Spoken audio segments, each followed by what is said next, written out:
सहित महाकुंभ आरंभ हो आसो देखा सीधा प्रसारण। शायरी जावेद साहब, जब हम होमर को याद करते हैं तो हम इलियड और ओडिसी को याद करते हैं। जब हम जावेद अख्तर साहब को याद करते हैं तो हम उनके रचना संसार जो एक ओडिसी के बराबर है उसे याद करते हैं। तो थोड़ी सी एक झांकी, एक झलकी हमें आपकी रचना संसार की। ठीक है, आमतौर से जहाँ बात ख़त्म होती है वहाँ से शुरू कर रहे हैं, कोई बात नहीं। एक कविता है, ये खेल क्या है। मेरे मुखालिफ अपोनेंट, प्रतिद्वंदी, मेरे मुखालिफ ने चाल चल दी है और अब मेरी चाल के इंतज़ार में है। मगर मैं कब से सफ़ेद खानों, स्याह खानों में रखे काले सफ़ेद मोहरों को देखता हूँ। मैं सोचता हूँ ये मोहरे क्या हैं। अगर मैं समझूं कि ये जो मोहरे हैं सिर्फ लकड़ी के हैं, खिलौने हैं, तो जीतना क्या है, हारना क्या है। अगर खुशी है न जीतने की, न हारने का ही कोई गम है, तो खेल क्या है। मैं सोचता हूँ जो खेलना है तो अपने दिल में यकीन कर लूँ, ये मोहरे सचमुच के बादशाह हो, वजीर सचमुच के हैं प्यादे, और इनके आगे है दुश्मनों की वो फौज, रखती है जो कि मुझको तबाह करने के सारे मंसूबे सब इरादे। मगर मैं ऐसा जो मान भी लूँ तो सोचता हूँ ये खेल कब है। ये जंग है जिसको जीतना है, ये जंग है जिसमें सब है जायज़। कोई ये कहता है जैसे मुझसे, ये जंग भी है ये खेल भी है।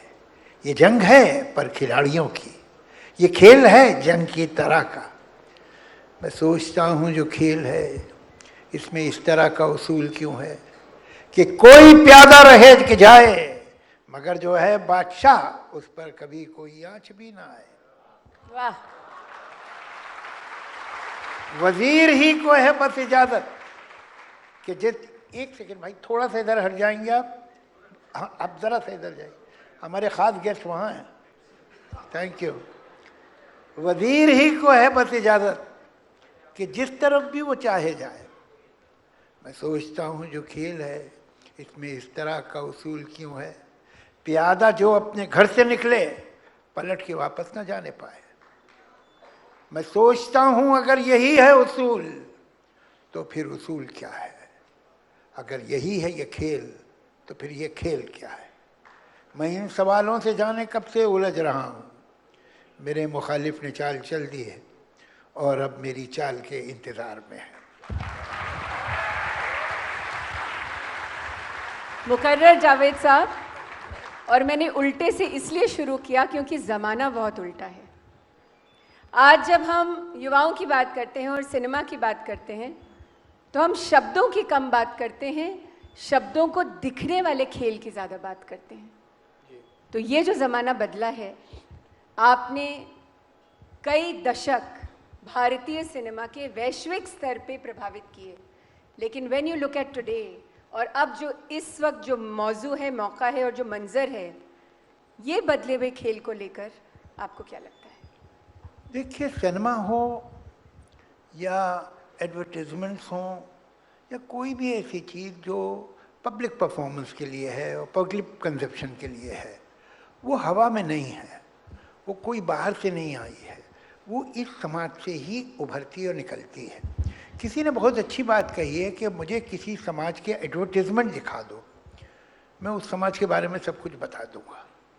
और सही बात है, हमें जो सिनेमा है वो एक सिम्टम है, वो बीमारी नहीं है, वो बीमारी का सिम्टम है। अगर कोई समाज में गड़बड़ है तो आपको सिनेमा में दिखाई देगी। जैसे कि आप किसी की पल्स देखते हैं तो अगर उसकी पल्स तेज़ चल रही तो आप ये थोड़ी कहते इसकी पल्स में गड़बड़ है, इसको बुखार है, ये कहेंगे।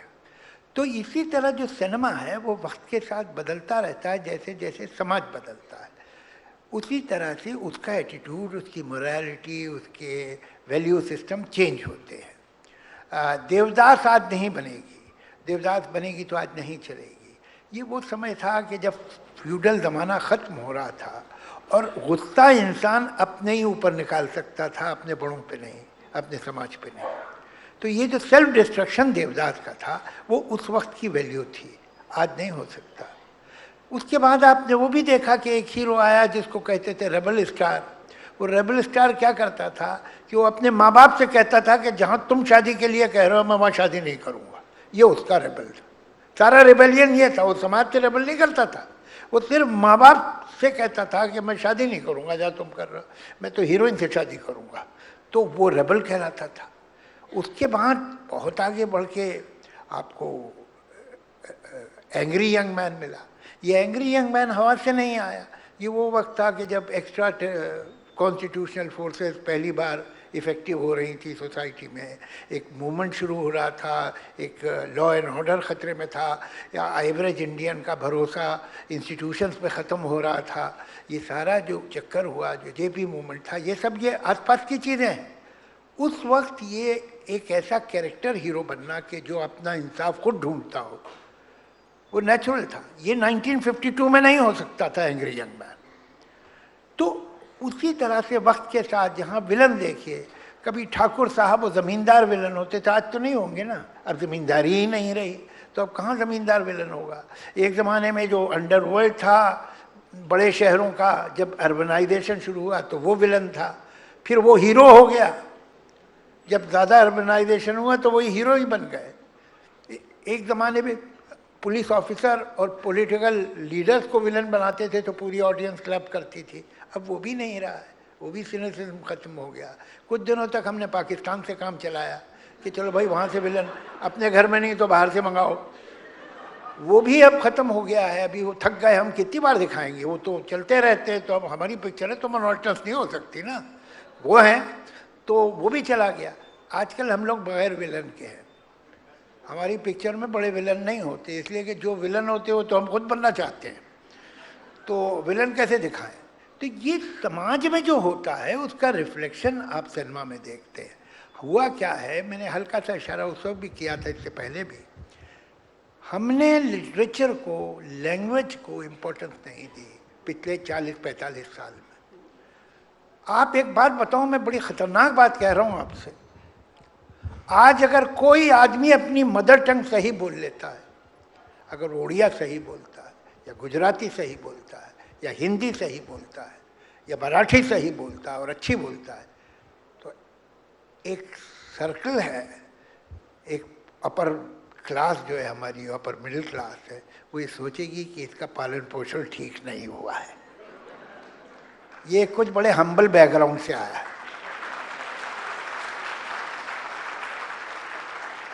जहाँ हमें अपनी जड़ों पे इतनी शर्मिंदगी हो कि हम अपनी ज़बान अगर सही बोलते हैं तो इसका मतलब है कि हम में कोई इन्फीरियॉरिटी है, वहाँ आप क्या सिनेमा में एक्सपेक्ट करती हैं, क्या होगा। जो आपको लिटरेरी पावर्टी दिख रही है ज़बान की, लिटरेचर की, कैरेक्टराइजेशन की, कहानियों की, वो कहाँ से आई है, वो इसी ज़मीन से आई है जहाँ इन चीज़ों की परवाह नहीं की गई। आज आप अगर अपने किसी भी भाषा के, हिंदुस्तान की किसी भी भाषा के बड़े राइटर्स का नाम लेंगे जो आज से 60 साल पहले, 70 साल पहले, 80, मैं ये नहीं कह रहा हूँ 200 साल पहले, 20th सेंचुरी के, अर्ली 20th सेंचुरी के बड़े राइटर, हमारा जो नौजवान है उसने शायद नाम भी नहीं सुना होगा, और सुना होगा कहीं गड़बड़ में तो पढ़ा तो नहीं होगा। तो जब हमने अपने बच्चों को डिस्कनेक्ट कर दिया रूट से, फिर हम क्या शिकायत कर रहे हैं कि वो कैसी फिल्में बना रहे हैं, बनता नहीं। तो जब भाषा की बात करें और हम एक साहित्योत्सव में बैठे हैं, एक लिटरेरी फेस्टिवल में बैठे हैं, और बहुत सारे ऐसे भाषाई सैनिक भी यहाँ हैं जो आपकी बात से सहमत भी होंगे, लेकिन ये भी कहेंगे कि हमें बाहर की दुनिया भी तो देखनी है। हमें तो बाहर की दुनिया देखने के लिए भी तो किसी किस्म की भाषा की जरूरत है। अरे भाई, तो ये why create a situation either or, ये आइदर और ही गलत है। जो लोग अपने बच्चों को अंग्रेज़ी नहीं पढ़ाते वो बच्चों से दुश्मनी करते हैं, और जो नहीं पढ़ा पाते उनके लिए दुख है। इसलिए कि अगर माँ बाप, आज तो माँ बाप का वैल्यू सिस्टम ये है कि कैसे भी पंजों पे खड़े होकर बच्चे को ऐसे स्कूल में भेजना चाहते हैं जहाँ वो अंग्रेज़ी सीखे, इंग्लिश सीख ले। वो ज़रूरी है, मगर not at the cost of your mother tongue. होना ये चाहिए कि दोनों ही चीज़ें ज़रूरी। अगर आप अपने बच्चे को अंग्रेजी नहीं पढ़ाते तो दुश्मनी करते, अगर आप अपने बच्चे को जो भी उसकी मातृभाषा है वो नहीं पढ़ाते तो भी दुश्मनी करते। ये दोनों ही चीज़ें चाहिए। और बच्चों में सीखने की बहुत ताकत होती है। ये तो बाद में हम थक जाते हैं, हम नहीं सीख पाते ज़्यादा, वो तो सब सीख लेंगे। बायलिंगुअल होना तो बच्चे के लिए मामूली बात है, कोई बड़ी बात नहीं। कहीं ऐसा तो नहीं हुआ है जावेद साहब कि हम अपना बचपन भूल गए हैं? We have forgotten our own childhood. हम बड़े होने की होड़ में इतना ज़्यादा आगे बढ़ गए, हमें एडल्ट इतनी जल्दी होना था कि हम भूल गए हमारी बचपन के क्या अनुभव थे, क्या हमारी वो चीज़ें थी जिन्होंने हमें सिखाया। और हम बड़े होने की होड़ में इतना ज़्यादा आगे बढ़ गए कि हम भूल गए कि हम जब बच्चे थे तो हम कैसे थे। जो भूल गए वो तो एडल्ट्स हैं। ये शिकायत आप बच्चों से तो कर ही नहीं सकती। तो अगर बड़े होके आप भूल गए तो बड़े हो गए ना। तो ये बच्चों का प्रॉब्लम नहीं है, बच्चे को तो याद है कि मैं बच्चा हूँ।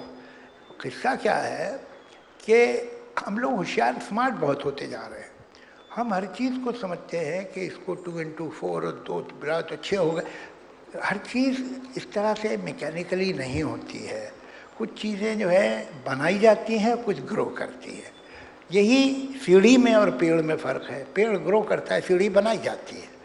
तो हमको ऐसा है कि दोनों ही चीज़ें हमारे पास होनी चाहिए। जो इंस्टिंक्टिव हमारी ग्रोथ है, जो हमारे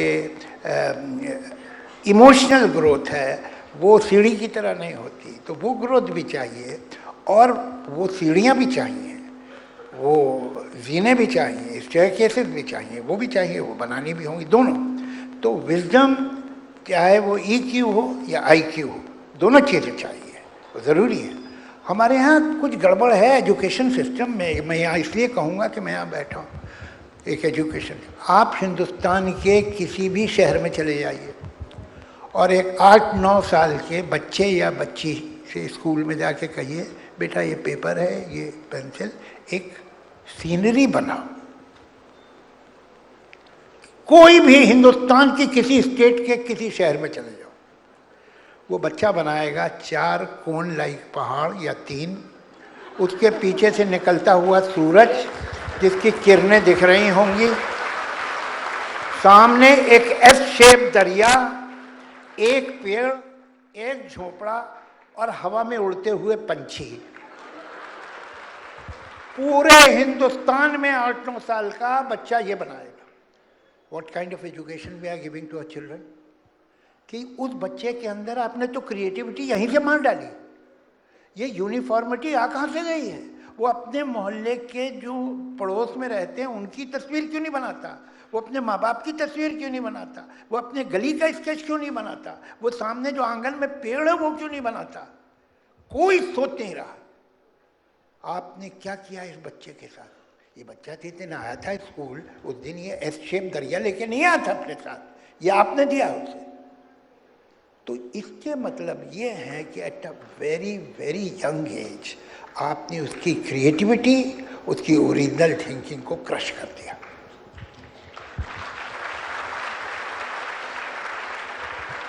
ये क्यों होता है? ये मैं सवाल कर सकता हूँ, जवाब नहीं दे सकता है। तो जो एजुकेशनिस्ट हैं, जिन लोग का ये काम है, उन्हें सोचना चाहिए। ऊंची इमारतों से मकान मेरा गिर गया, ऊंची इमारतों से मकान मेरा गिर गया, कुछ लोग मेरे हिस्से का सूरज भी खा गए। जावेद साहब बकौल। जावेद साहब, आज के बच्चे एक बहुत बड़ी टेक्नोलॉजी से जूझ भी रहे हैं और उसे सीख भी रहे हैं, जिसका नाम AI है। और आर्टिफिशियल इंटेलिजेंस हमारे आसपास की दुनिया को इतनी तेज़ी से बदल रहा है, इससे तो हमारा साहित्य भी बदलेगा, समाज भी बदलेगा और सिनेमा भी बदलेगा।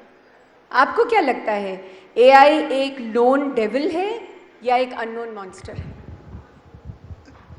जो टेक्नोलॉजी होती है, जो साइंस होती है, उसकी कोई मोरालिटी नहीं होती, वो इमोरल होती है। वो आप उसे कैसे यूज़ करेंगे, दैट विल डिसाइड कि वो अच्छा है कि बुरा है। वो अपने अंदर सिर्फ एनर्जी है, वो अपने अंदर सिर्फ एक प्रावस है, एक फैसिलिटी है। उस फैसिलिटी को न्यूक्लियर एनर्जी से आप बहुत सारी बिजली भी दुनिया में पैदा कर सकते हैं, इरिगेशन भी कर सकते हैं, बॉम्ब भी बना सकते हैं। वो आपकी मर्ज़ी है, आप क्या करेंगे। एनर्जी है या जो रिसोर्स है वो अपने अंदर अच्छा है बुरा नहीं है। आर्टिफिशियल इंटेलिजेंस भी अपने अंदर अच्छी बुरी नहीं है, उसका यूसेज क्या होगा। और अभी आप जो देख रही हैं it is in the cradle, ये कुछ नहीं है। आप ज़रा 5 साल हुआ है नहीं, ये 100 साल बाद, अब सब कुछ 5 साल में हो जाता है। हद तो ये है कि सरकारें भी 5 साल में ही बदलती हैं। तो अच्छे से अच्छा और बुरे से बुरा, मेरा मतलब ये है कि 5 साल में हो जाता है। तो वो होगा। अभी जो हम देख रहे हैं ये कुछ नहीं, ये झलक है, ये एक प्रोमो है उसका जो होने वाला है। जहाँ तक फियर की बात है, कोई पहली बात नहीं है कि हमको थोड़ा सा डर लग रहा है कि भाई इससे क्या हो जाएगा। अगर आप हिस्ट्री पढ़ेंगी तो आपको मालूम होगा कि जो भी इन्वेंशन हुए हैं, जो भी डिस्कवरी हुई है, जो समाज का कंजर्वेटिव हिस्सा था उसने हमेशा उसे अपोज किया और एक बहुत ही उसमें एक टेरराइज फीलिंग आई कि भाई क्या होगा। हद तो ये है कि रेलवे इंजन से भी लोग डर गए थे और रेलवे इंजन के ख़िलाफ़ जो है वो बड़ी मुहिम चलाई गई थी कि ये क्या है, ये तो डेविल्स व्हीकल है। बराबर वेटिकन ने उसके ख़िलाफ़ बोला था। तो जितनी डिस्कवरीज हैं, जैसे रूट सेल, जब अमेरिका में राइट विंग पावर आती है तो रूट सेल की डिस्कवरी बंद कर देते हैं, फिर डेमोक्रेट आ जाते हैं, फिर शुरू करवा देते हैं, तो ये चलता रहता है। तो ये जो हमें फियर है वो अपनी जगह सही है। ये एक अनप्रेसिडेंटेड पावर आपने हासिल कर रहे हैं और there is all the possibility that in 10 years, 15 years, 50 years, 100 years, this power may go out of your hand. इसलिए कि पहली बार आप एक ऐसी चीज़ बना रहे हैं जो ऑन इट्स ओन सोच सकते ही और सोच रही है। अभी मामूली है, अभी कुछ नहीं। At the best, at the moment AI can be your secretary, your manager, your accountant. ये अभी आपके ऑफिस का है, आपके जो छोटे मोटे काम है वो कर देगा। AI is dependent on data. Creative field में वो अभी इतना बड़ा तीर नहीं मार सकता है, इसलिए कि क्रिएटिविटी का प्रोसेस जो है वो अलग है, वो बड़ा अलग प्रोसेस है। आप इजाज़त दें, आप कहें तो मैं उसके बारे में कुछ बोलूं कि क्रिएटिविटी कॉन्शियस माइंड से, पूरे कॉन्शियस माइंड से नहीं होती है। उसमें 2-3 चीज़ें चाहिए जो ऑस्टेंसिबली कॉन्ट्रडिक्टरी हैं।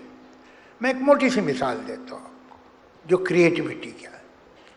एक आदमी हैमलेट प्ले कर रहा है स्टेज पे, आपने उससे कहा देखो तुम प्रिंस ऑफ डेनमार्क हो, राजा हो तुम, लेकिन तुम्हारे अंदर एक वीकनेस है, तुम फैसला नहीं कर पाते हो, you can't decide to be or not to be, ये है तुम्हारा प्रॉब्लम।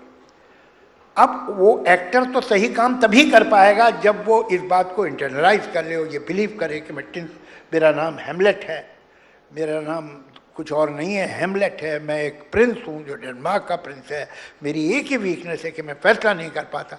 जब वो उसे अपना उतार लेगा तभी सही काम पर। आप तो खुद बहुत अच्छी एक्टर है, तो आपको अंदाजा है ये। चलिए हो गया। डायरेक्टर ने उससे बताया है कि वहाँ एक चौक मार्क लगा है, वो वाली जो लाइट है ना, तुम वहाँ पहुँच जाना, to be or not to be, that is the question कहते हुए, और वो वाली लाइट फेस, ज़रा फेस ऊपर रखना तो लाइट तुम्हारे फेस पे आएगी और वो चौक मार्क पे खड़े होना। अब ज़रा ध्यान दीजिए, ये 2 उल्टी बातें हैं। भाई एक्टर अगर ये बिलीव करे कि वो प्रिंस ऑफ डेनमार्क है तो उसे चौक मार्क कैसे याद रहेगा, और अगर चौक मार्क याद है तो ये कैसे बिलीव करेगा कि वो प्रिंस ऑफ डेनमार्क है। लेकिन हकीकत क्या है कि वो दोनों काम एक साथ करता है। ये तो फिजिकल है तो आप देख रहे हैं, लेकिन एक पेंटर के अंदर, एक पोएट के अंदर, एक म्यूजिशियन के अंदर यही प्रोसेस अंदर होता है। उसकी लिमिटेशन है। AI की मदर की डेथ बचपन में नहीं हुई थी, उसकी गर्लफ्रेंड ने उसे छोड़ के ज़्यादा अमीर लड़के से शादी नहीं कर ली थी, उसके रिश्तेदारों ने उसे नहीं बताया था कि तुम तो कुछ कर ही नहीं सकते, तो उसके पास अभी वो ह्यूमिलेशन, वो हर्ट्स, वो सारी तकलीफ़ें जो सबकॉन्शियस में चली जाती हैं और सारी ज़िंदगी आपको गवर्न करती हैं, वो भी है नहीं। सबकॉन्शियस भी चाहिए कॉन्शियस माइंड के साथ फॉर क्रिएटिविटी। क्रिएटिविटी सारी की सारी जैसे मुल्कों के बीच में नो मैन लैंड होता है, ऐसे ही कॉन्शियस माइंड और सबकॉन्शियस माइंड के में भी एक नो मैन लैंड, क्रिएटिविटी वहाँ होती है। एक तरफ पैशन है, एक तरफ इमोशन है, फीलिंग है, ड्रीम्स हैं, फैंटेसी है, और दूसरी तरफ क्राफ्ट है. Every art has a craft which is totally mathematical. ये दोनों चीज़ें एक साथ मिलती हैं तब काम होता है. अभी ये रिचनेस उनके पास नहीं आई है, तो क्रिएटिविटी को फिलहाल कोई चैलेंज नहीं है. It may happen after 10 years. तो माल मत्ता ये है जावेद साहब कि लेखक अभी सेफ हैं, हाँ. क्रिएटर्स अभी सेफ हैं, अगर अच्छे हैं तो.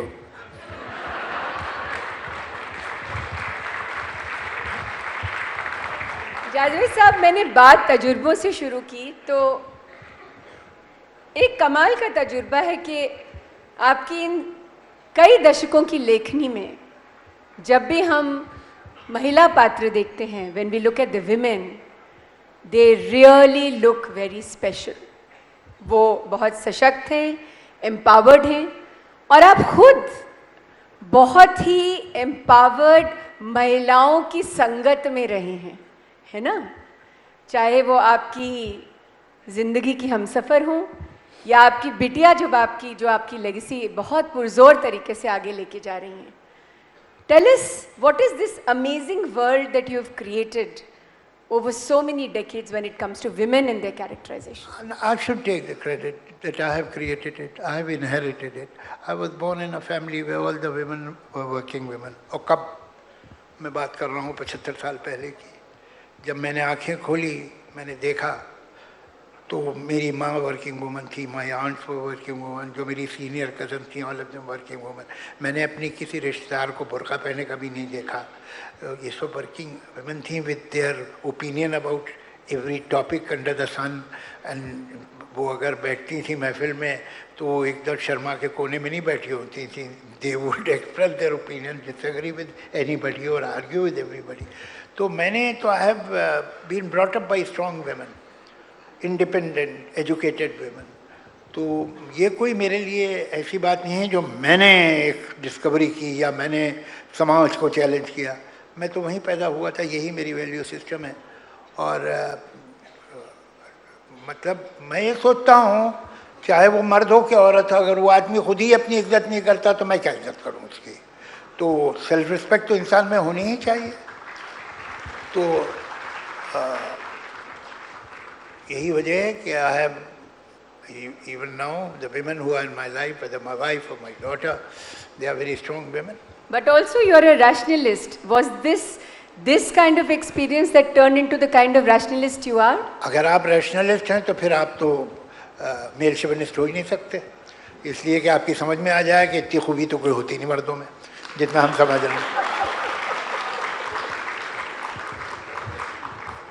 जावेद साहब, लेकिन क्रिएटिव लोग काफ़ी इरेशनल भी होते हैं. हाँ, वो भी ज़रूरी है, वो भी ज़रूरी है. वही मैंने आपसे कहा ना कि ये आपका ये बिलीव करना. और क्रिएटिव आप नॉर्मली मत समझिए. क्रिएटिव का मतलब हम लोग क्या समझते हैं दोस्तों कि अगर पेंटर है तो क्रिएटिव है, पोएट है तो क्रिएटिव है, शॉर्ट स्टोरीज लिखता है तो क्रिएटिव है, म्यूजिशियन है और सिंगर है तो क्रिएटिव है. नहीं, क्रिएटिव जो है बहुत बड़ी टर्म है.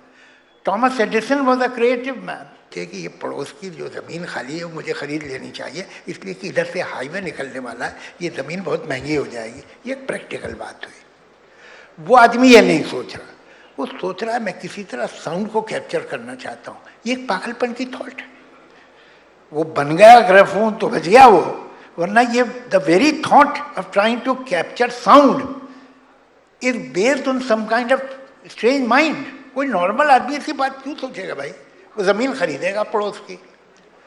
तो ये जो थोड़ा सा दीवानापन है वही आपको क्रिएटिव बनाता है. और क्रिएटिविटी आप ब्रॉडर सेंस में देखिए, कोई भी आप काम कर रहे हैं, कोई भी काम कर रहे हैं, आप एक बैंक में काम कर रहे हैं, वहाँ भी अगर आप क्रिएटिव आदमी हैं तो एक नया प्रोसेस निकाल लेंगे अकाउंटिंग का.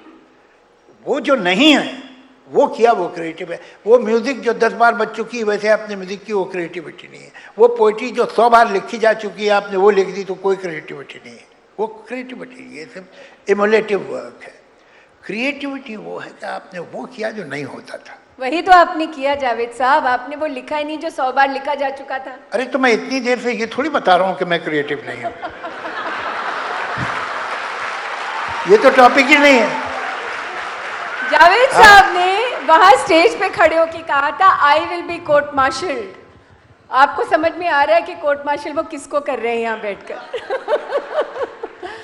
नहीं जावेद साहब जी, let us also talk about the poetry in popular motion that describes you.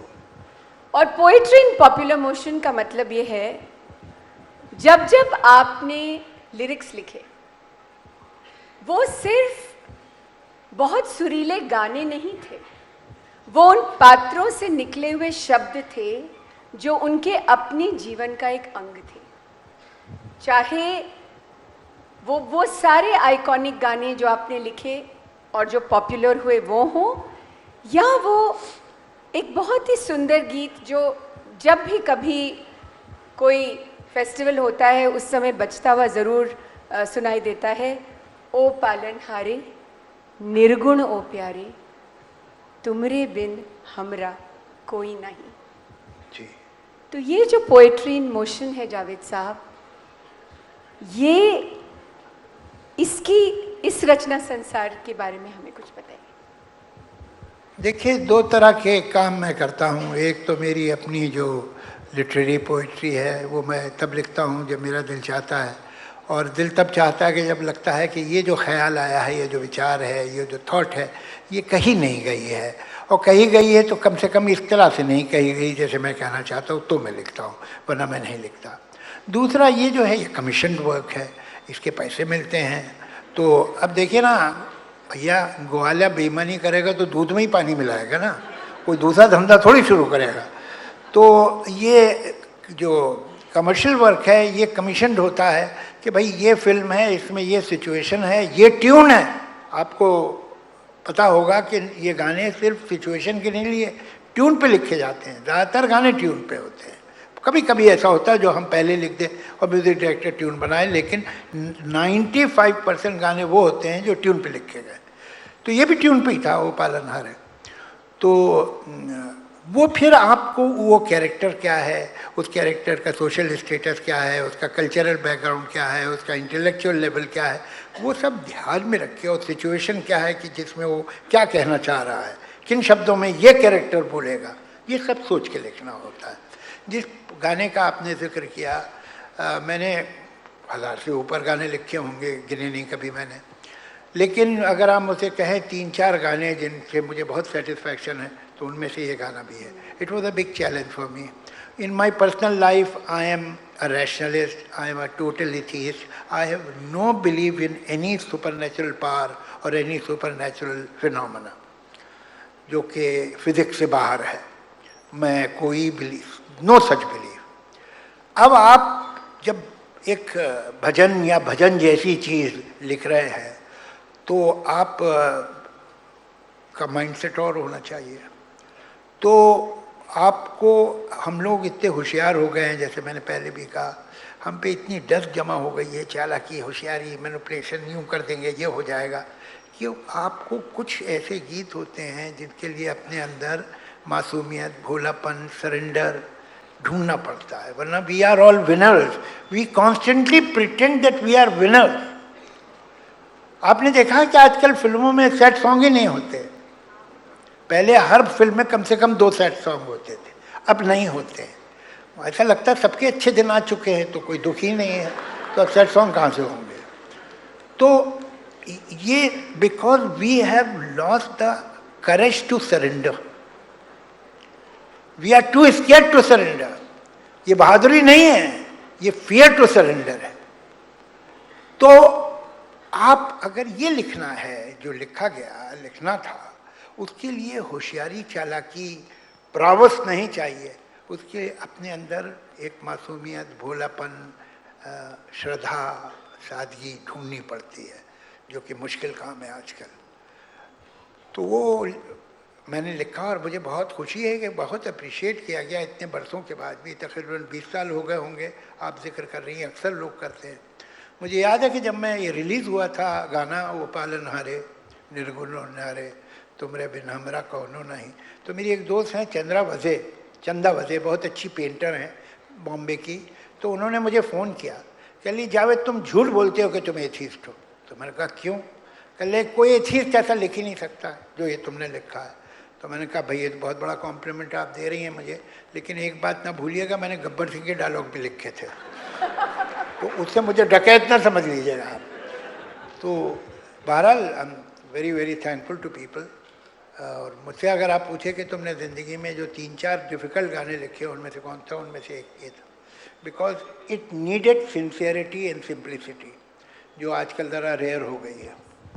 Javed साहब, एक सवाल मुझे और आपसे पूछना पड़ेगा, अब आप मजबूरी नाराज है। मत होइएगा। नहीं नहीं, ये सब झूठ है, we are just good friends. पहले ही बोल दो। पूछ लूं, क्योंकि मैं आते आते मुझे 5 दोस्तों ने बाहर कहा ये तो पूछना पड़ेगा। पूछिए। कितने आदमी थे? 50वां साल है शोले का जी। और 50 सालों में एक पूरी ऐसी जनरेशन बैठी है जिसने ये फिल्म चमकते हुए 75 mm के पर्दे पर नहीं देखी। अब देख लेंगे। बिल्कुल। जनवरी में पूरे हिंदुस्तान में रिलीज हो रही है पिक्चर, और अपने ओरिजिनल एंड के साथ। हुआ ये था कि this film was release during emergency, और जब वो सेंसर बोर्ड में गई तो उन्होंने कहा कि ये जो कैरेक्टर है तो पुलिस ऑफिसर रह चुका है, रिटायर हुआ है, पुलिस ऑफिसर था, how can he take law into his own hand. हालांकि बेचारे के हाथ ही नहीं थे फिर भी। तो आप ठाकुर जो है वो गब्बर को मार नहीं सकता जान से, इसलिए कि वो एक लॉ अबाइडिंग सिटीजन है। तो सीन दोबारा शूट किया गया, पुलिस आई, पुलिस पकड़ के ले गई गब्बर को, लेकिन वो सीन जो ओरिजिनली शूट हुआ था उसमें ठाकुर है किल्ड गब्बर। तो अब जो रिलीज होगी वो ओरिजिनल एंड के साथ होगी। और लेकिन मैं कहने का यह प्रयास कर रही थी कि इन 50 सालों में जिस जनरेशन ने चमकते पर्दे पर यह फिल्म नहीं देखी वो भी इस डायलॉग को जानती है। तो इसका मतलब ये लिखी हुई लाइन, चाहे मेरे पास माँ है या कितने आदमी थे, बसंती तुम देखा जावेद साहब, इसे कहते हैं टाइमलेसनेस। और ये टाइमलेसनेस जो आपके पास है, जो आपकी पूरी रचना संसार का जुज है, इसे आज जब हम इसका आकलन करें तो ये टाइमलेसनेस, ये एक तो ऐसा नहीं है कि मेरे पास है, कभी हो जाता है कभी नहीं होता। अगर मेरे पास होती तो फिर मैं तो सिर्फ शोले ही जैसी पिक्चरें लिखता और सभी इतनी बड़ी हिट होती है, ऐसा नहीं होता है। कभी कभी चीज़ें सही बैठ जाती हैं, कभी नहीं बैठती है, कभी बहुत ज़्यादा सही बैठ जाती है। और है कि साइंस में है कॉज एंड इफ़ेक्ट, लेकिन हमारी ज़िंदगी में मोस्टली इफ़ेक्ट एंड कॉज होता है कि जब कुछ हो जाता है तब हम उसके रीज़न ढूंढते हैं। अगर रीज़न यही थे तो अब मालूम हो गया ना रीज़न, चलो दोबारा कर दो, ऐसा नहीं होता। ख़ासतौर से क्रिएटिविटी में कब कौन सी चीज़ कितने प्रोपोर्शन में बैठती है, बड़ा ये एक अजीब खेल है। एक आदमी है, वो उसकी वही 2 आँखें, 1 नाक, 2 हाथ पाँव हैं जैसे हमारे जैसा, वो सुपरस्टार हो गया है, दुनिया उस पर पागल है, उसमें क्या बात है। और कुछ दिनों बाद वही आदमी नज़रों से उतर गया तो फिर वो वही आदमी, वही सूरत, वही शक्ल है, और वो सुपरस्टार नहीं रहा, उसमें वो मैजिक नहीं रहा। तो क्या था, निकल गया। ये बड़ा मुश्किल है इसे एनालाइज करना। तो क्या चीज़ बैठ गई इतनी, मगर बैठ गई। अगर हमें मालूम होता तो हम दोबारा कर देते। कितने आप उसे रैशनलाइज कीजिए, लेकिन एक एक्स फैक्टर का मतलब ये है कि वो जो हमें नहीं मालूम, जो हमारी समझ से बाहर है, तो वो एक्स फैक्टर होता है इस चीज़ में। आप और होता है भाई, वो चाहे वो बीथोवन की सिम्फनी हो, 6th सिम्फनी हो, या माइकल एंजेलो का एक स्कल्पचर हो पियाता, या एक हो मोनालिसा की स्माइल हो। अब मोनालिसा की स्माइल में ऐसी क्या बात है कि दुनिया पागल है कि जब आप जाइए वहाँ पर लूव्र में तो 100 आदमी उस छोटी सी पेंटिंग को घेरे खड़े हुए होते हैं, किसी भी वक्त जाइए और देख रहे होते हैं उसे। उसमें ऐसा क्या जादू है, क्यों है, क्या मालूम। और अगर है तो फिर उसकी हर पेंटिंग में होना चाहिए था, अगर उसे पता था। ऐसा नहीं होता। कभी कभी कुछ सही हो जाता है जिसे ना बनाने वाला ठीक से जानता है और ना अप्रिशिएट करने वाला ठीक से जानता है। उसको हम रैशनलाइज करने की कोशिश करते हैं, लेकिन अगर रैशनलाइज हो गया है आपने पता लगा लिया है कि किस वजह से हुआ तो दोबारा कर दीजिए। साइंस में तो ये है कि भाई हमने मालूम कर लिया ये एलिमेंट्स हैं, इनको आप साथ में रखेंगे तो ये रिजल्ट निकलेगा। लैब में 10 बार का ये 10 बार करके दिखा देंगे आप। लेकिन ये लैब जो है ज़िंदगी की, ये बड़ी अनप्रेडिक्टेबल है, इसमें नहीं होता है।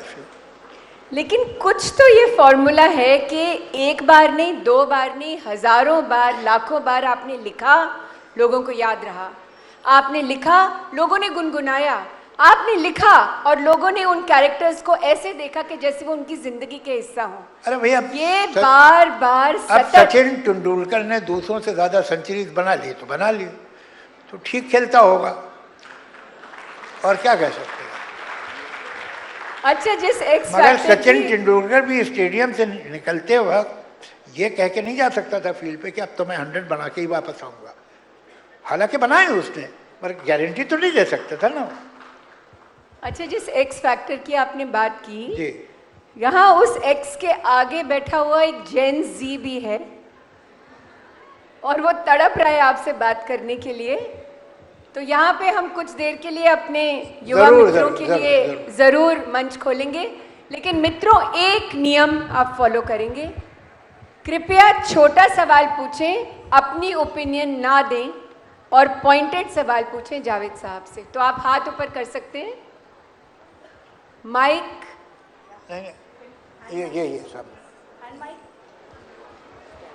सो आई रिक्वेस्ट वॉलंटियर, आप हैंड माइक पहले ले और वॉलंटियर्स ही सवाल पूछना चाह रहे हैं। ये देख रहा है। लेकिन आप भी पूछे, और जो दूसरे हमारे माइक है कि माइक किसके पास है? वॉलंटियर्स आपके हाथ में? हाँ जी, आप खड़े हैं। हाँ जी। अरे यहाँ एक साहब खड़े हुए थे, कहाँ गए? वो उसके पास माइक है, उसके पास माँ है। चलो ठीक, बोलिए जी सर। नमस्कार सर, मेरा क्वेश्चन था कि सर 90s से म्यूज़िक इंडस्ट्री जो आज तक का चेंज हुआ है उसके बारे में आपका क्या ओपिनियन है? जो आपका टाइम का म्यूज़िक था और आज का जो हमारा टाइम का म्यूज़िक जो चेंजेस है। मुझे आपके और आपकी जनरेशन के सेंस ऑफ म्यूज़िक से कोई शिकायत नहीं है, बट आई फील बैड कि आपको अच्छा मटेरियल दिया नहीं जा रहा है, because for reason unknown, unlike me, मेरी राय आपके बारे में बहुत अच्छी है, लेकिन फिल्म इंडस्ट्री का जो कमर्शियल डिपार्टमेंट है, जो मार्केटिंग डिपार्टमेंट है, उसकी ओपिनियन जेन जी के बारे में पता नहीं क्यों ऐसी है जैसे कि है। वो समझते हैं कि अच्छे गाने अगर होंगे, ठहरे हुए खूबसूरत गाने होंगे तो आप लोग को पसंद नहीं आएंगे। मैं तो आपके बारे में ऐसा नहीं सोचता हूँ। मुझे तो लगता है कि अच्छा गाना आएगा तो आपको ज़रूर पसंद आएगा। बस एक ही सवाल यहाँ से। जी, I would like to thank for the opportunity. Where are you? Here I am. Yeah, Here I am. okay. Sir, you said you were raised among women who never wore burqas, right? So according to you, they were all strong women. But how covering yourself up make you less of a strong woman? I would like to know your views in this. no, say again the last thing. How? How covering yourself up makes you less of a strong woman? नहीं, strong की बात पर बैठ जाइए, मैं समझ रहा हूँ from where you are coming, मैं जवाब देता हूँ आपको। Why should be ashamed of your face? Why should you be? वो मैंने माना कि बहुत रिवीलिंग कपड़े, चाहे वो मर्द पहने चाहे औरतें पहने, दे डोंट लुक डिग्निफाइड। अगर एक मर्द शर्ट पहने, एक टी शर्ट पहने, स्लीवलेस टी शर्ट पहने, ऑफिस में आए या कॉलेज में आए तो अच्छी बात नहीं है, उसे डिसेंटली ड्रेस्ड होना चाहिए।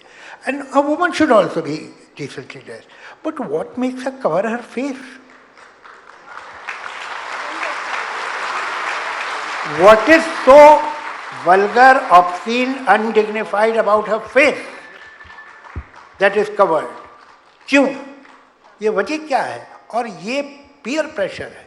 अगर गिवन अ चॉइस, उसे ब्रेन वॉश किया गया है। अगर वो ये कहती है कि मैं अपनी मर्जी से कर रही हूँ तो she is brain wash, because she knows that some peers in her life will appreciate this stand. अगर आप उसे छोड़ देंगे तो कोई भी आदमी अपना फेस क्यों कवर करेगा भाई? उसे अपने फेस से नफरत है क्या? Is she ashamed of a face? What? Why? हाँ बोलिए. Good afternoon, sir. A very good afternoon. So many years into writing, have you ever faced a writer's block in your entire life? Oh, many times, many times. And what has been your inspiration ji after मैं that? आपको बता देता हूँ. जब मैं अब तो मैंने स्क्रिप्ट राइटिंग बहुत दिनों बाद अभी 2 स्क्रिप्ट लिखी हैं.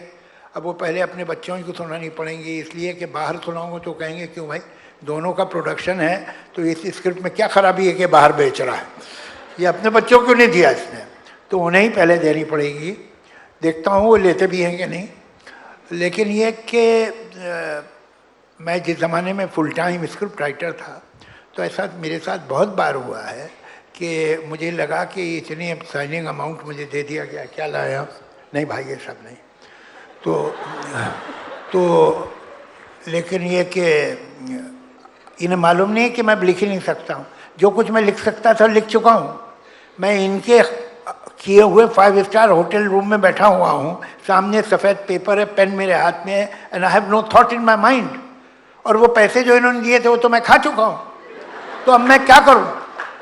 तो मैं हमेशा एक ही बात सोचता था कि ऐसा करता हूँ कि मैं भाग जाता हूँ और जाके सांगली में सेटल हो जाऊँगा. सांगली महाराष्ट्र में एक सिटी है जो मैंने नहीं देखा हुआ था, मगर क्यों सांगली में क्यों सोचता था ये मैंने बाद में सोचा. इसलिए कि मैं तब तक कोई आदमी नहीं मिला था जिसने कहा हो मुझसे कि मैं सांगली से आया हूँ, या कोई आदमी कि मैं सांगली जा रहा हूँ. तो मुझे सांगली बहुत सेफ जगह लगती थी कि यहाँ से कोई आता जाता ही नहीं है, तो यहीं जाना चाहिए. और मैं जब सांगली अभी 1.5 साल पहले गया था, एक वहाँ पर वो था ऐसे ही कॉन्फ्रेंस था, तो मैंने उनसे बताया साहब मैं तो फैंटेसाइज कर रहा था आपके आना बहुत बरसों से, अब आया हूँ. तो ये होता है कि आपकी नहीं समझ में आता. ये जो बोलते हैं ना वर्क इज वर्शिप, सब बकवास है. Work rubs your nose on the carpet. पहले आप में इतना इनकॉम्पिटेंस की फीलिंग दिलाएगा आपको, आपको लगेगा, आपको अपने आप से नफरत होने लगेगी, आपकी नाक ज़मीन पर रगड़ेगा work.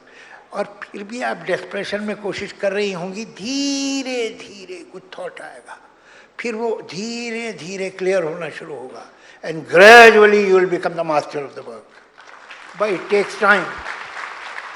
I believe that there could be many more very good writers, मगर ये जो शुरू का ह्यूमिलेशन का पीरियड होता है ये उसमें क्विट कर जाते हैं. अरे यार अपने से तो नहीं हो रहा.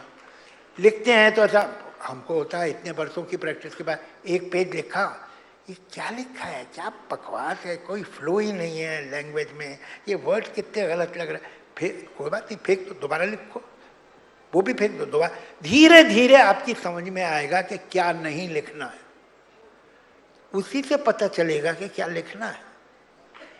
तो ये हम शुरू में जो हमें ब्लॉक आता है या सेंस ऑफ इनएडुकेसी आती है, इनकॉम्पिटेंस आता है, यू फील इन्फीरियर, इनकॉम्पिटेंट, ख़त्म बिल्कुल, उसे घबराना नहीं चाहिए. लगे रहो, फिर करो, and then you will get the grip.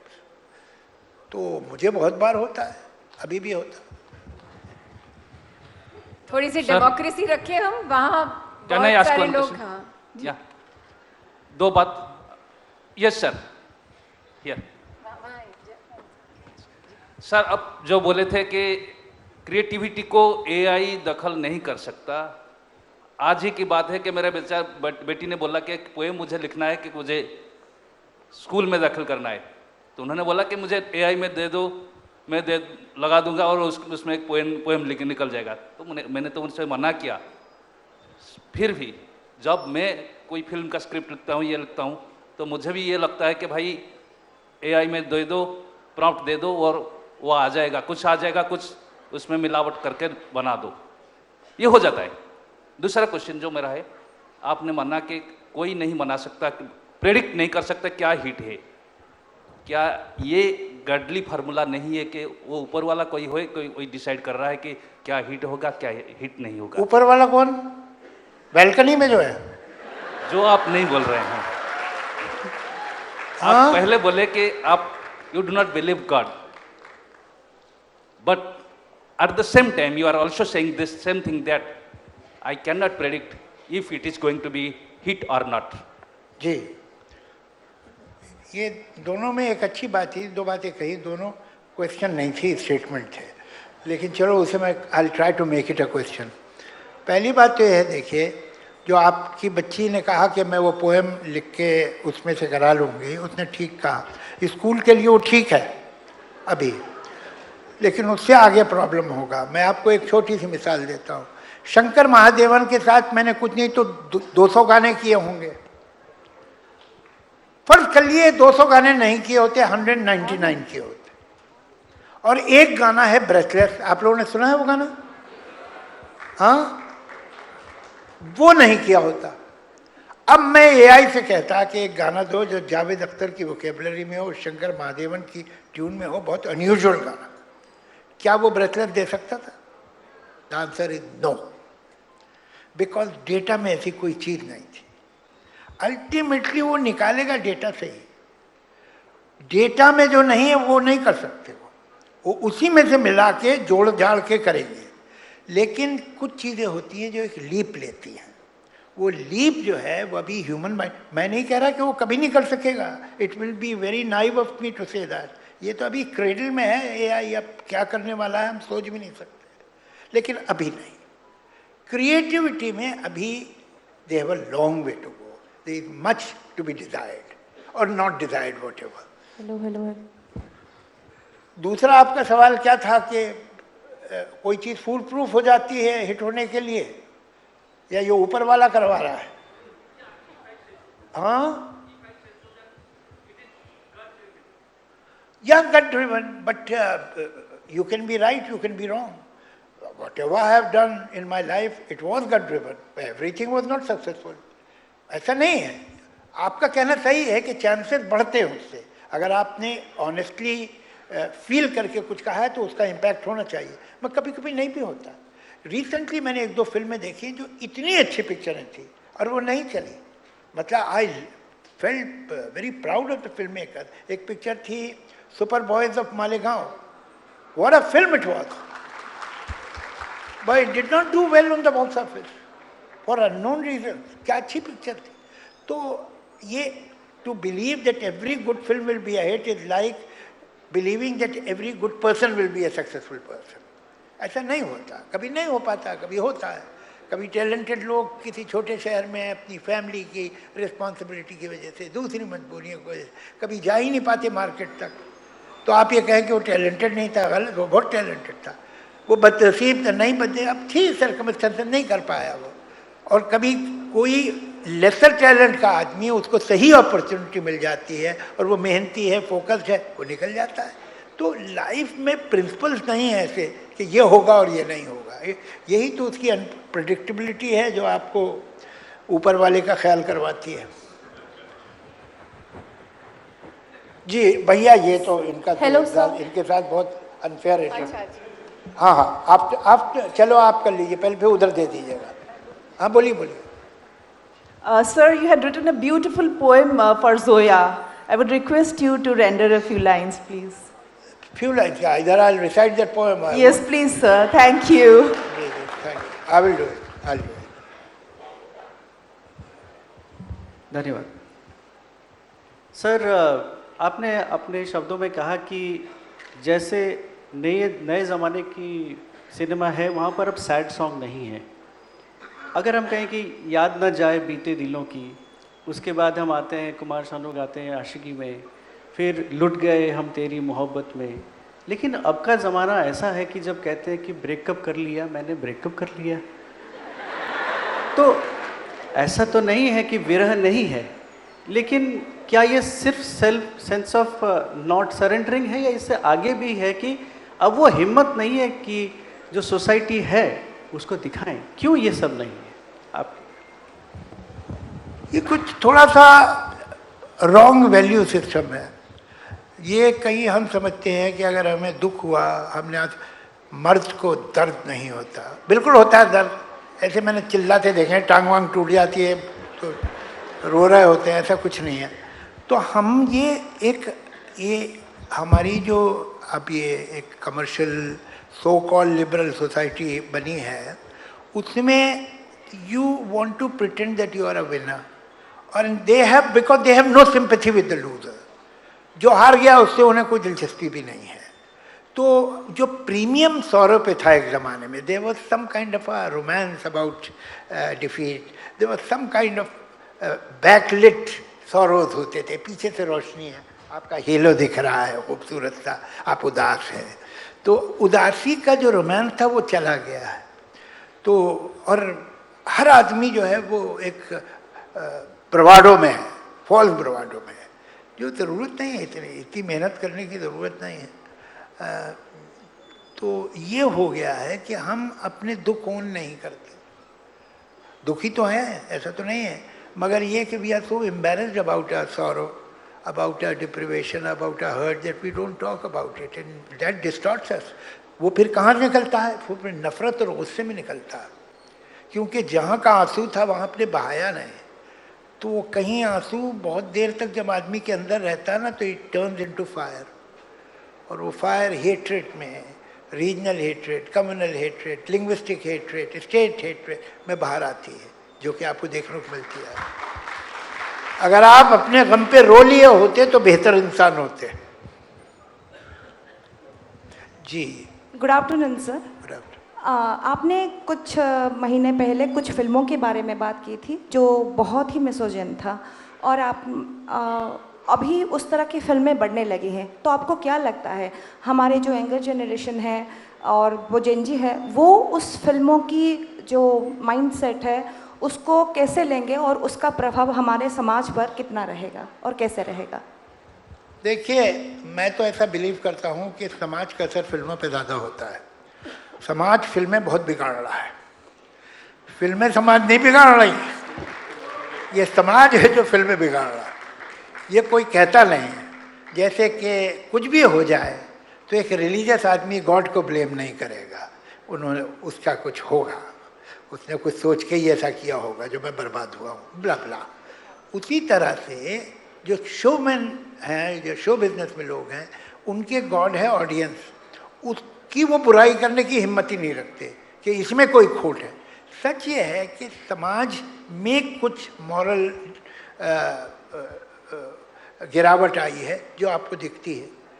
देखिए, obscene गाने, वल्गर गाने कोई 80s में इन्वेंट नहीं हुए थे, ये पहले भी थे. जब नया नया वो आया था रिकॉर्ड, म्यूजिक रिकॉर्ड, तो तब भी उसमें गाने आते थे ऐसे जो किसी फिल्म के नहीं होते थे, ऐसे ही प्राइवेट. मगर वो घरों में नहीं सुने जाते थे, वो महफिलों में नहीं सुने जाते थे. लेकिन आप 80s के गाने देखिए, वो तो लगता है अगर इनका ये टेस्ट है तो दे दो इन्हें. ये हिम्मत नहीं कर सकता 1950 में ऐसे गाने की, और 1950 में कोई पिक्चर में इस तरह का गाना नहीं आ सकता था जिस तरह के गाने 80s में आए. क्यों? उस वक्त जो है, देखिए कितनी डीप सोशियो इकोनॉमिक रीजंस होते चीज़ों के, हम नोटिस नहीं करते. 50s में 60s में मिडिल क्लास कौन था?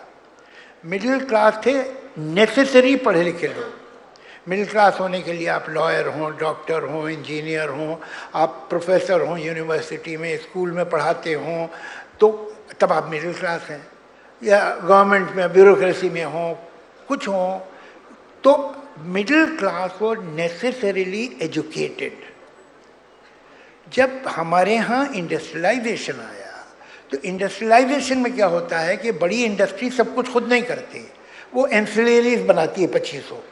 ये टेक्नीशियंस होते हैं. एक आदमी है जिसको वो साइकिल की वो जो होते हैं, क्या बोलते हैं उसे, साइकिल में जो पहिए में स्पोक्स बनाता है. उसको उन्होंने कहा तू काम एक कम कर बेटा, तू अपनी छोटी फैक्ट्री खोल ले, तू साल में हमको 2 टन स्पोक्स देगा.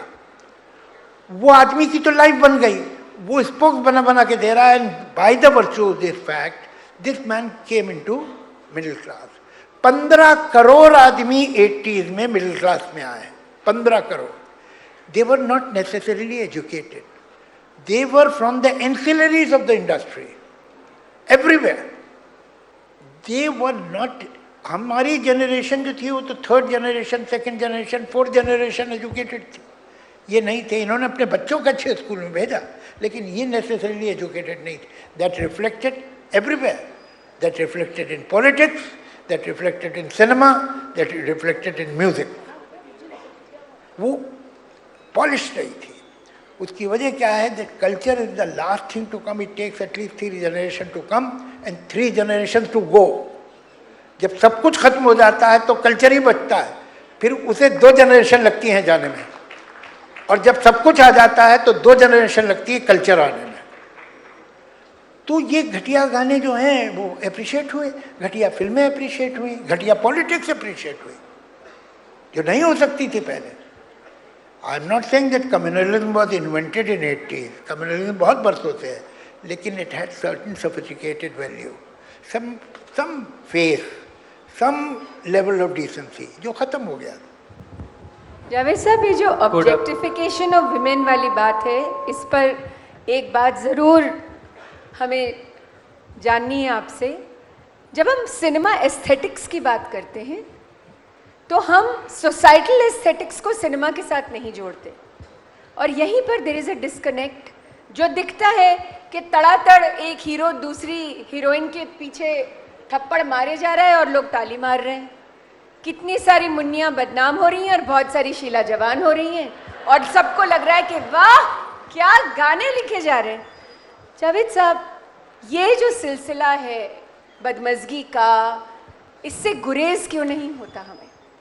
Because it is a fantasy of so many men. That's why. वो खुद नहीं मार पाते हैं, इसलिए वो तो 10 गुंडों से भी नहीं लड़ पाते. लेकिन जब हीरो 10 गुंडों को मारता है उन्हें खुशी होती है. तो अगर वो किसी औरत को इंसल्ट करता है, this is their fantasy, and that's why they appreciate it. They are sick. Thank you. Good afternoon sir. Sir here. Sir, हमने आपके बहुत सारे गाने सुने हैं. आप जो लिखते हैं वो बहुत अच्छा हमको. सर इधर हैं हम. सर और सर हम ये पूछना चाहते हैं कि 1 2 3 और एक लड़की को देखा तो ऐसा लगा. सर, इन गानों के पीछे एक कोई ना कोई तो एक कहानी होगी ज़रूर, क्योंकि सभी के पीछे कुछ ना कुछ आपका कहानी होता है, और ये सब कुछ हमको बहुत मोटिवेट करता है कि हम भी ऐसा कुछ लिख सकते हैं. Thank you. अगर आपका ये ख्याल है कि मैं आपको सब कुछ बता दूंगा तो गलत.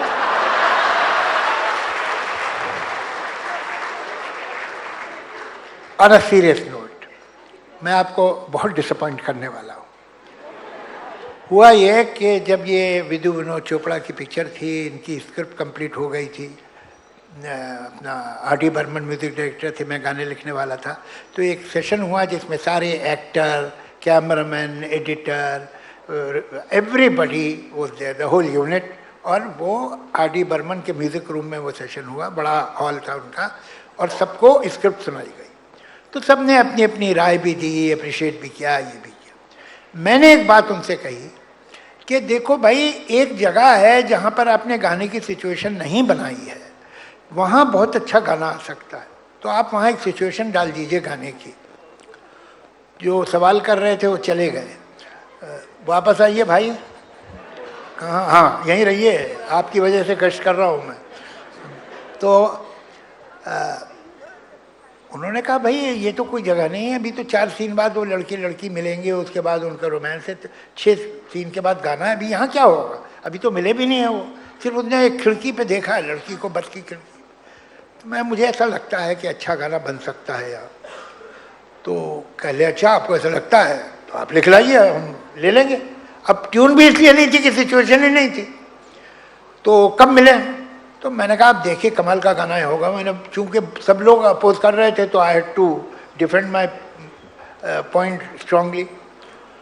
तो तय हुआ कि वेडनेसडे को 4 बजे मिलते हैं और सब लोग आएंगे, आप गाना लेके आइए. मैं बाहर निकला, कोई दूसरे कामों में भूल गया कि मुझे गाना लिखना है. वेडनेसडे को मुझे फ़ोन आया कि 2 बजे सर 4 बजे आ जाइएगा, सब आ रहे हैं. अब ये फ़ोन ने मुझे याद दिलाया कि मैंने दावा किया था कि ऐसा गाना आ सकता है. And I was so embarrassed कि मैं इतने जाके इन सबको, उसमें अनिल कपूर भी और ये भी, वो एवरीबडी वाज कमिंग, कि मैं इनको बोलूँगा कि वो मैं भूल गया लिखना, ये तो ख़राब लगेगा.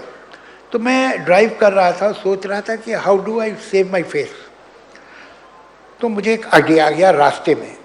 तो जब मैं एंटर हुआ, उनके सब बैठे थे, लुकिंग एट मी कि अब ये पता नहीं क्या लेके आएंगे, हैट में से कौन सा कबूतर निकालने वाले। तो मैंने कहा देखिए भाई, मैंने 4 दिन बहुत काम किया और सोचा, और मैं इस नतीजे पर पहुंचा हूं कि एक बिल्कुल नई तरह का गाना हो सकता है जिसकी पहली लाइन होगी, एक लड़की को देखा तो ऐसा लगा। ये मैंने रास्ते में सोचा था, और इसके बाद सिर्फ सिमिलीज होंगी। अब आप लोग को ये आइडिया ठीक लगता हो तो मैं गाना लिखूं, तो बॉल उधर चली गई। तो उन्होंने कहा हाँ ठीक लग रहा है, तो एक अंतरा भी लिख दो यही।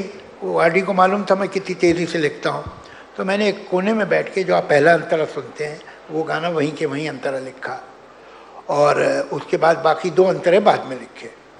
तो मुझसे अक्सर लोग पूछते हैं बड़े मीनिंगफुल अंदाज से कि ये बताइए कि इसका सोर्स ऑफ इंस्पिरेशन क्या था।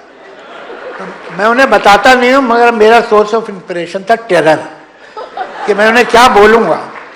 अब दूसरी बात बताऊँ, अभी तो इतने बरस हो गए हैं तो जाहिर है सबकी उम्रें बढ़ गई हैं, मगर बॉम्बे में अभी भी 8-9 ऐसी मिडिल एज या ओवर मिडिल एज औरतें हैं जो ये समझती हैं कि गाना मैंने उन्हीं के लिए लिखा है,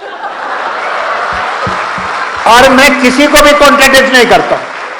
जब वो ऐसा इल्जाम देखो तो मुझे पता है तुमने क्यों लिखा, तो मैं शर्मा के आंखें झुका लेता हूँ। जावेद साहब, हाँ। ये मुखालता तो लेकिन बहुत कमाल है और बड़ा तो अजीब, क्या है? मतलब अजब है? रहने तो अकाउंट में पड़ा रहेगा। दोस्तों, हम बातें तो जावेद साहब से कई दिन, कई घंटे, कई महीने, कई सप्ताह कर सकते हैं, लेकिन सबसे बड़ी बात यह है कि जो शब्दों का जादू जावेद साहब के पास है वही है जिसने इतने दशक तक इतने सारे चरित्रों को और इतने सारे गीतों को जिंदा रखा। और जावेद साहब, we collectively thank you for this. But before we wind it up, I had promised a poem to her, वो मैं सुनाता हूँ। Sure. ये पोएम, इसका नाम है दोराहा। जी। ये मैंने डेडिकेट की थी अपनी बेटी जोया को, लेकिन यहाँ जितनी बेटियाँ बैठी हो सबके लिए।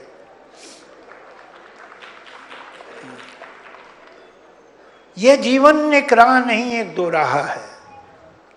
पहला रास्ता है, लेकिन टुकड़े टुकड़े होकर सब रिश्तों में बट जाते हैं। अपने पल्ले कुछ नहीं बचता, बचती है बेनाम सी उलझन, बचता है सांसों का ईंधन, जिसमें उनकी अपनी हर पहचान और उनके सारे सपने जल बुझते हैं। इस रास्ते पर चलने वाले खुद को खोकर जग पाते हैं, ऊपर ऊपर तो जीते हैं, अंदर अंदर मर जाते हैं। दूसरा रास्ता बहुत कठिन है, दूसरा रास्ता बहुत कठिन है। इस रास्ते में कोई किसी के साथ नहीं है, कोई सहारा देने वाला हाथ नहीं है। इस रास्ते में धूप है, कोई छांव नहीं है। जहां तसल्ली भीख में दे दे कोई किसी को, इस रास्ते में ऐसा कोई गांव नहीं है। तुम इस रास्ते पर ही चलना। मुझे पता है ये रास्ता आसान नहीं है, लेकिन मुझको ये गम भी है, तुमको अब तक क्यों अपनी पहचान नहीं है। जावेद साहब, मैं बहुत इंस्पायर्ड फील कर रही हूँ, और मैं जाते जाते एक बहुत पॉपुलर कपलेट को आपकी नज़र कर रही हूँ अपने तरीके से। खुद ही को कर बुलंद इतना, जहां आपसे ये पूछे बता तेरी रजा क्या है। बहुत बहुत शुक्रिया जावेद साहब सर, आपके इस रचना संसार के लिए, और हम जैसे छोटे छोटे कलाकार जो आपसे इतनी सदियों से, इतने दशकों से प्रेरित होते रहे, सिर्फ आपका शुक्रिया अदा कर सकते हैं, और मुतमईन हैं कि हम आपसे और सीखें, और जोया और फरहान का रचना संसार आगे जाए, यही हमारी कामना है। Javed sir, thank you Javed sir इधर सर एक आखिरी सवाल मेरे तरफ से। मैं एक सिंगर के पर्सपेक्टिव से पूछना चाहता हूँ। जब भी मैं किसी के लिए गाना, जब गाना गाता हूँ, जैसे आपके लिखे हुए गाने हैं, एक लड़की को देखा तो ऐसा लगा, देखा एक ख्वाब, तो ये सिलसिले हुए, तो एक सिंगर के पर्सपेक्टिव से सबसे इम्पॉर्टेंट चीज़ है कि उस गाने के इमोशंस को समझिए। तो मेरा सवाल ये है कि लिरिसिस्ट के जो ओरिजिनल जो वर्ड्स लिखे हुए हैं, एक सिंगर उसको किस तरीके से अच्छे से समझे और उसको फीलिंग के साथ गाए किसी के लिए। Okay, we won't be able to take any more questions, please. हाँ जी सर। अब ये तो आपने अजीब सवाल किया कि वो किस तरह से समझे। भाई जितनी अकल होगी उतना ही समझेगा वो। सर कभी कभी उससे आगे कैसे समझ पाएगा वो? कभी कभी सर ऐसे होते हैं डिफिकल्ट वर्ड्स या डिफिकल्ट वर्ड डिक्शनरी में देख लीजिए, इसमें क्या प्रॉब्लम? हाँ डिक्शनरी है, उसमें कौन सा आपको क्या लड़की डिफिकल्ट वर्ड लगा?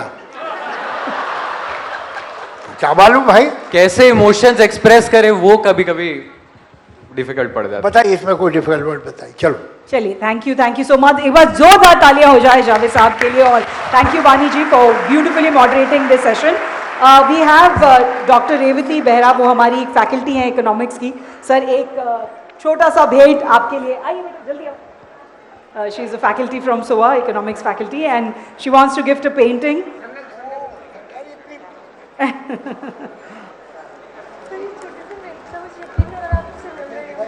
देखो निकालो, निकाल के दिखाओ, निकाल के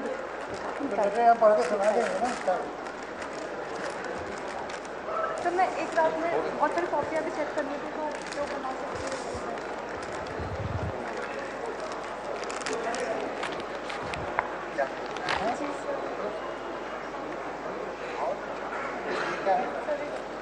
प्रेम पत्र आपके लिए।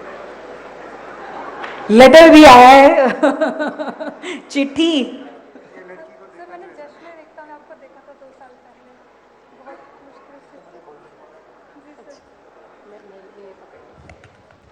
हमारे यहाँ भी अब देखिए ये पोस्ट और टेलीग्राफ का जो सिस्टम है, मतलब ये लेटर मुझे कम से कम 40 साल लेट आया है। मुझे आपसे बेहद प्यार है। अरे भाई ये 40 साल पहले का खत था जो आप पहुंचा है। चलो एक स्टैंडिंग ओवेशन जावेद साहब के लिए सबकी तरफ से। Thank you so much sir, we are indebted, grateful for your presence. सोआ साहित्य सम्मान 2025 अवार्डी।